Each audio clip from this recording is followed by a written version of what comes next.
मध्य प्रदेश के मंदसौर जिले के सीताराम नगर में निर्माणाधीन सिविल हॉस्पिटल के निर्माण में अनियमितता की शिकायत पर एसडीएम शिवानी गर्ग निरीक्षण करने पहुंची। एसडीएम को शिकायत मिली थी कि जंग लगे सरिये और स्टोन डेस्क जैसी पटिया सामग्री से गुजरात के ओम कंस्ट्रक्शन द्वारा सिविल हॉस्पिटल भवन का निर्माण किया जा रहा है। लगातार शिकायतों के बाद एसडीएम शिवानी गर्ग किचल मंगला स्थित निर्माणाधीन भवन का मौका मुआयना करने पहुंची। निरीक्षण के बाद संबंधित इंजीनियर और ठेकेदार को आवश्यक निर्देश दिए। साथ ही मौके पर इंजीनियर से जांच करवाकर उचित रिपोर्ट देने की बात भी कही है। गौरतलब है कि क्षेत्रीय विधायक हरदीप सिंह डंग के प्रयासों से करोड़ों रुपए का सिविल अस्पताल सीतामऊ में मंजूर हुआ है। इस प्रोजेक्ट की लागत लगभग 10 करोड़ के आसपास है।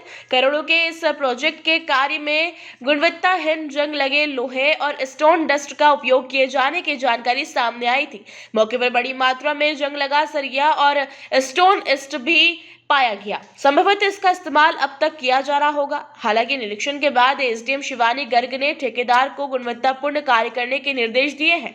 अब सरकार की मंशा अनुसार या ठेकेदार की मनमर्जी पर सवाल ये उठता है कि क्या सीतामऊ में करोड़ों के प्रोजेक्ट में सरकार की मंशा अनुरूप अच्छी क्वालिटी की सामग्री का उपयोग होगा या निरीक्षण के बाद भी स्थिति पछताने जैसी ही होगी, क्योंकि इससे पूर्व भी सीतामऊ का नवनिर्मित एसडीएम ऑफिस पहले ही बारिश में अपनी दुर्दशा पर आंसू बहा चुका है।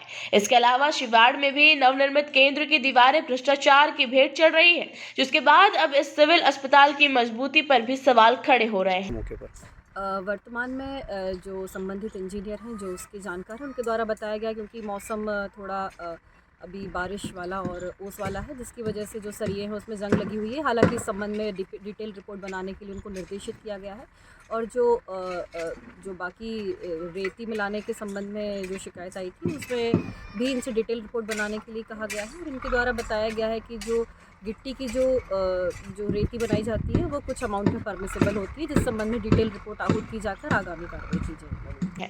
मंदसौर से ललित शंकर धाकड़ की ये रिपोर्ट।